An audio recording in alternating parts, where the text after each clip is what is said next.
Assalamualaikum warahmatullahi wabarakatuh teman-teman, kembali ke kanal Pade Sambal. Kali ini lagi-lagi Malaysia bikin sensasi, ya. Apa sensasinya? Bukan karena klaim budaya loh, bukan juga soal pelancong selamatkan ekonomi negara lain, tapi karena lari dari kejaran petugas cukai Cina di atas atap sambil bawa koper isi barang KW. Iya betul. Jadi sekelompok warga Malaysia ini kepergok sedang memborong barang tiruan di pasar gelap di Cina. Dan saat petugas bea cukai datang, mereka kabur naik ke atap gedung ya. Film action kah ini? Bukan ya. Ini vlog dagang KW episode spesial lari demi cuan KW internasional. Sampai berita ini disebarkan, mereka masih kejar-kejaran di antara gedung-gedung di Cina. Yuk kita tengok videonya. Sekumpulan rakyat Malaysia terpaksa melarikan diri selepas diserbu pihak Jabatan Kastam di negara China sedang memilih barangan untuk dibeli. Wah. Melalui perkongsian di laman TikTok Puteri Yaya Ye, dia dan suami pergi ke China untuk memborong barangan untuk dibawa pulang ke Malaysia. Semasa mereka sedang memilih barang untuk dibeli di bilik kebal, mereka tiba-tiba diarahkan untuk beredar dan dipaksa naik ke atas bumbung bangunan berkenaan. Menerusi video tersebut, dia dan suami serta beberapa lagi orang rakyat Malaysia bergegas naik ke atas bumbung dipercayai cuba melarikan diri dari ditangkap pihak Jabatan Kastam negara China. Puteri juga berkata mereka pertama kali merasakan pengalaman tersebut dan menyamakan situasi berkenaan seperti pelarian yang menyeludup barang ke negara lain. Tidak diketahui apa yang berlaku selepas itu, namun tindakan mereka membeli barang-barang tiruan dari China dalam jumlah yang banyak mendorong pihak berkuasa mengambil tindakan ke atas mereka.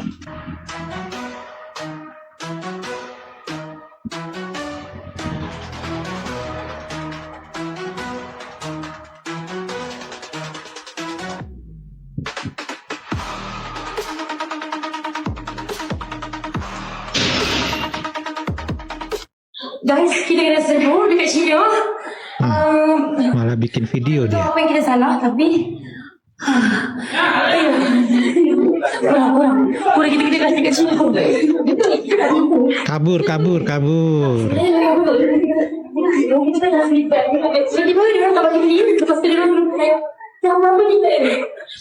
Jadi ngerasain ya kalau jadi pati kayak gini nih, kejar-kejar.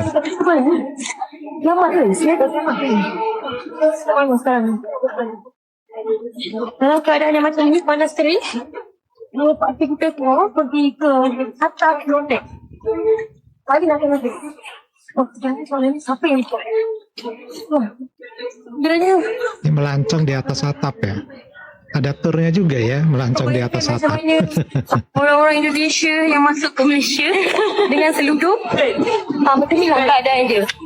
Aku macam merasa dah. Nah, senggol-senggol Indonesia dia. Negara orang macam ni lah.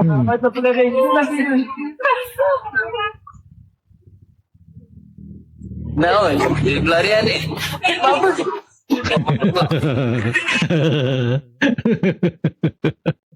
Aduh, jadi pelarian dengan aku. Astagfirullahaladzim. Ya, teman-teman. Jadi ada lucunya juga ya. Jadi ceritanya ini ada sepasang suami istri ya dari Malaysia berserta rombongan nih. Datang ke Cina, mungkin datang ke Cinanya pakai visa turis ya. Nah tujuan mereka bukan wisata budaya, bukan juga kuliner halal, tapi belanja barang KW dalam jumlah besar ya buat dijual lagi di Malaysia. Nah mereka ini masuk ke bilik kebal. Bilik kebal itu semacam apa ya, pasar gelap begitu ya, alias tempat yang tertutup, tempat para pedagang ya pilih-pilih barang tiruan.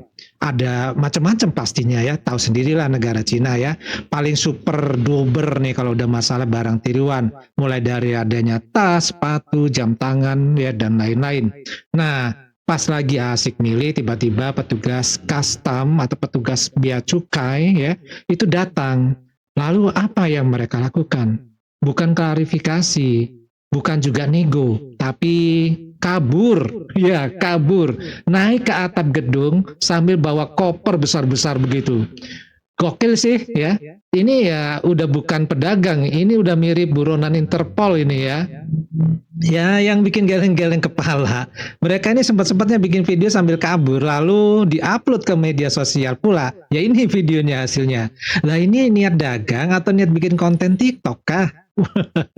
Wajah panik, lari sambil gotong koper KW, lalu direkam seperti vlog petualangan luar biasa. Mereka bahkan bangga bisa merasakan sensasi dikejar petugas di negeri orang. Dia inget nih ya, menyebutkan tadi nyenggol Indonesia. Kayak gini rasanya kalau orang Indonesia masuk tanpa resmi ya ke negara Malaysia. Ya seolah-olah lagi main escape room versi Shanghai. Cuma ini nyatanya bisa berakhir di tahanan. Dan yang paling absurd nih ya, si perekam video ini tidak merasa bersalah sedikit pun sepertinya. Ya nggak nyadar atau pura-pura bego kali ya. Nah, lari dari bea cukai, petugas bea cukai ini kok disamakan dengan jalan-jalan ekstrim ya. Ini dagang KW ini, bukan olahraga ekstrim ya. Nah, hal ini membuka satu pertanyaan besar nih. Apakah praktek semacam ini memang sudah jadi hal biasa di kalangan pelancong pedagang Malaysia yang sering ya mengunjungi negeri Cina? Ini jadi pertanyaan besar ini ya. Nah, belanja barang tiruan yang polos, nggak ada labelnya ya. Kemudian apa nih? Dipasang dengan label merek-merek terkenal sesuai dengan pesanan dan dijual mahal seolah-olah barang asli.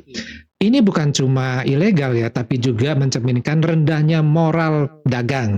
Ironisnya, netizen Malaysia dikenal sangat bangga dengan label halal di produk-produk mereka. Tapi ternyata, dagang barang palsu bukan masalah besar. Dagang KW dianggap setara dengan dagang barang suci kah? Ini namanya halal di mulut, haram di koper.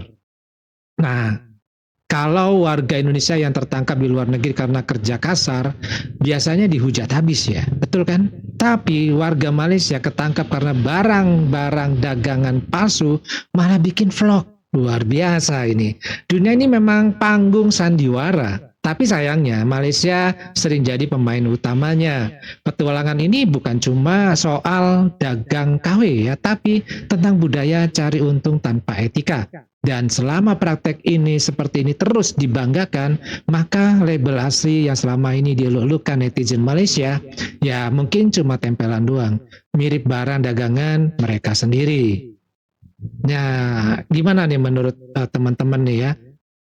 Tulis di kolom komentar pendapatnya ya, mengenai masalah yang langka seperti ini. Ini juga Padi baru tahu ada kejadian seperti ini ya. Melancong ke negeri orang, ke negeri Cina, ternyata tujuannya adalah membeli barang-barang KW yang tidak ada merek. Kemudian kalau sudah setuju antara pedagang dan pembeli, baru dikasih merek sesuai dengan pesanan. Lalu dibawa pulang ke Malaysia, dijual dengan harga yang bisa jadi jauh lebih mahal. Misalkan harga dia beli seharga 80 ringgit di Cina sana, di pasar gelapnya, sampai di Malaysia mereka bisa jual dengan harga 800 ringgit. Jadi bisa berpuluh-puluh kali lipat. Dan ini fakta ya, terjadi seperti ini karena yang bikin videonya sendiri ya pelakunya ya. Ya gimana lagi nih? Ya dari sini kita bisa menilai sendiri deh ya, bagaimana sebenarnya situasi di negara tetangga kita ini ya. Oke teman-teman, kita dari Padi cukup dulu ini ya. Kita kembali lagi nanti di video-video yang lainnya. Wassalamualaikum warahmatullahi wabarakatuh. Salam sehat selalu ya buat teman-teman yang senantiasa mengikuti video-video Padi. Terima kasih.